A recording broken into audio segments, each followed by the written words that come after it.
வணக்கம். இன்னைக்கு நம்ம யூபிஎஸ்சி எக்ஸாமில் ஃபஸ்ட்டு எடுத்த உடனே முதல் அட்டம்ப்ட்லேயே பாஸ் ஆகி 22 வயசில் இன்னைக்கு அந்த எக்ஸாமை முடித்த நம்ம பக்கத்து ஒரு விக்ரமசிங்கபுரத்தை சேர்ந்த சுப்பிரமணியம் பாரதி தான் நம்ம சந்திக்கிறோம். அவர்கிட்ட அந்த பரீட்சையை பற்றி கேட்கலாம். சார் வணக்கம். இந்த ஃபஸ்ட்டு உங்களுக்கு இந்த யூபிஎஸ்சி எக்ஸாம் எழுதணுங்கிற எண்ணம் எப்போ உங்களுக்கு கிடைச்சிது? எனக்கு 12th ஸ்டாண்டர்ட் படிக்கும்போது யூபிஎஸ்சி எக்ஸாம் எழுதலாம் அப்படிங்கிற ஐடியா அப்போ தான் வந்துச்சு. ஏன்னா கொரோனா பேண்டமிக் டைமு, எனக்கு அதுக்கு முன்னாடி கவர்மெண்ட் எக்ஸாமினேஷன்ஸ் ஏதாவது ஒன்று காம்படிட்டிவ் எக்ஸாமினேஷன் எழுதணுங்கிற ஒரு பெர்ஸ்பெக்டிவ் இருந்துச்சு. ஆனால் யூபிஎஸ்சி தான் எழுத போகிற டிசிஷனை நான் மேக் பண்ணலை. நான் 12th படிக்கும்போது தான் மொபைல் ஃபோனில் என்னென்ன காம்படிட்டிவ் எக்ஸாமினேஷன்ஸ்லாம் இருக்குன்னு பார்த்துட்டு இருக்கும்போது I came across union public service commission civil service examination. அப்போ தான் அந்த ஐஏஎஸ் எக்ஸாம், ஐபிஎஸ் எக்ஸாம் எல்லாமே ஒரே எக்ஸாம் தான், யூபிஎஸ்சி தான் கண்டக்ட் பண்ணுறாங்கிற ஒரு அவேர்னஸ் அப்போ தான் கிடச்சிது. அதுக்கப்புறம் அந்த எக்ஸாம் பற்றி ரொம்ப சர்ச் பண்ண ஆரம்பித்தேன். அதில் பாஸ் ஆனவங்களோட வீடியோஸும் யூடியூப்ல அவைலபிளாக இருந்துச்சு. அந்த யூடியூப் வீடியோஸை பார்த்து ஒவ்வொரு புக்ஸாக டெய்லி வாங்கி ப்ரிப்பேர் பண்ண ஆரம்பிச்சேன். அப்படி தான் my journey in UPSC has begin.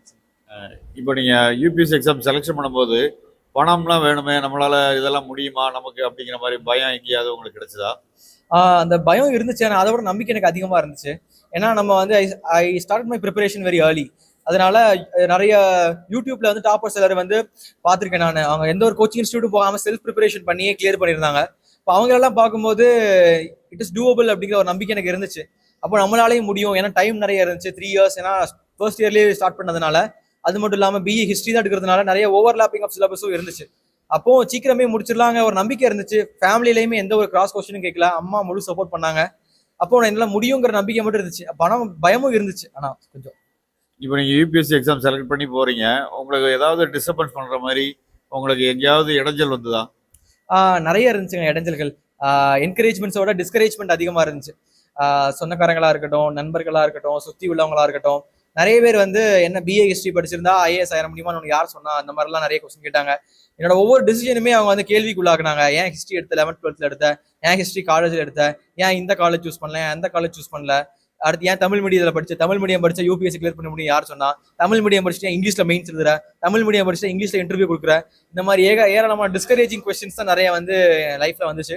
ஆனா இது எல்லாத்தையுமே தாக்கு பிடிக்கிற மாதிரி எங்க அம்மா சின்ன வயசுல இருந்தே எனக்கு ரொம்ப நம்பிக்கை உள்ளவனா வளர்த்தாங்க. பாரதியாருடைய பாடல்களையும் விவேகானந்தருடைய பொன்மொழிகளையும் சொல்லி வளர்த்ததுனால எனக்கு அது பெருசா நான் அவங்க பேச்செல்லாம் கண்டுக்கல. நான் நீங்க இதுக்காக எங்கேயாவது லைப்ரரி போய் படிக்கணும் அப்படிங்கிற எண்ணம்லாம் வந்ததா? எங்க ஊர்ல ஃபர்ஸ்ட் இந்த காம்படிட்டிவ் எக்ஸாமினேஷன் ப்ரிப்பேர் பண்ணணும், அந்த curiosity to acquire more knowledge it started from library. ஏன்னா எங்க அம்மா 8ஆம் வகுப்பு தான் படிச்சிருக்காங்க. அதுக்கு மேல அவங்களுக்கு படிக்கிறதுக்கு குடும்பத்துல வசதி கிடையாது. இருந்தாலும் அவங்களுக்கு படிக்கணும்னு ஆர்வம் இருந்ததுனால எங்க விக்ரமசிங்கபுரத்துல இருக்க அரசு நூலகத்துக்கு தான் போய் படிப்பாங்க.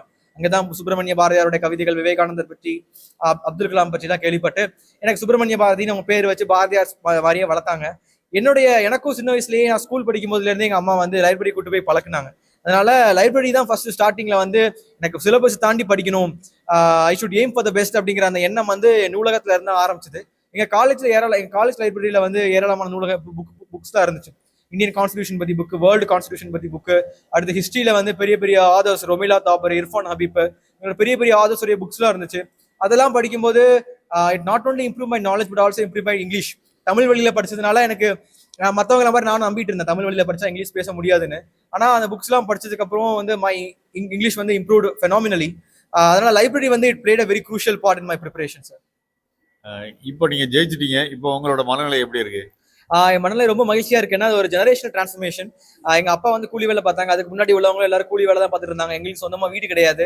ஆனா இப்போ ஒரு மிகப்பெரிய டிரான்ஸ்ஃபர்மேஷனே, வேர்ல்ட்ஸ் டஃபஸ்ட் எக்ஸாம் முதல் அட்டம்ப்ட்லேயே கிளியர் பண்ணிட்டேன். இப்போ லைஃபே மொத்தமா டிரான்ஸ்ஃபார்ம் ஆகும் போது அப்படின்னு நினைக்கும் போது மகிழ்ச்சியா இருக்கு. ஆனா ரேங்க் கொஞ்சம் இம்ப்ரூவ் ஆயிருக்கலாமோ அப்படிங்கிற ஒரு இதுவும் இருக்குது. ஆனா slightly I was disappointed with my marks. ஆனா இதுக்கப்புறம் இம்ப்ரூவ் பண்ணதுக்கு ஒரு இம்ப்ரூவ்மெண்ட் அட்டம்ப்ட் இருக்கு அப்படிங்கிறப்போ இப்போ நிறைய பேர் சப்போர்ட் பண்ண நிறைய இருக்காங்க. முன்னாடி எந்த ஒரு இதுவுமே இல்லாம, ஹெல்ப்பும் இல்லாம இவ்வளவு தூரம் வந்துட்டேன். இப்போ I have a lot of support system. அதனால இந்த நெக்ஸ்ட் அட்டம்ப்ட்ல நல்லா இம்ப்ரூவ் பண்ணிட்டு ஒரு டாப் 100க்குள்ள நல்லா ரேங்க் எடுத்து ஐஏஎஸ் வாங்கலாம் அப்படிங்கிற ஒரு நம்பிக்கை எனக்கு நல்லா இருக்குது. மகிழ்ச்சி. நீங்க இன்னும் ஜெயிக்கணும். ஜெயிக்கிறது மட்டும் இல்லாம ஐஏஎஸ்லயும் பெரிய பெரிய பதவிகளுக்கு வரணும். தமிழ்நாடு செயலாளர், அரசு செயலாளர், அப்படி அந்த அளவுக்கு நீதித்துறை செயலாளர் அளவுக்கு நீங்க வரணும்னு வாழ்த்தி சொல்லி விடைபெறுகிறோம். நன்றி. தேங்க்யூ.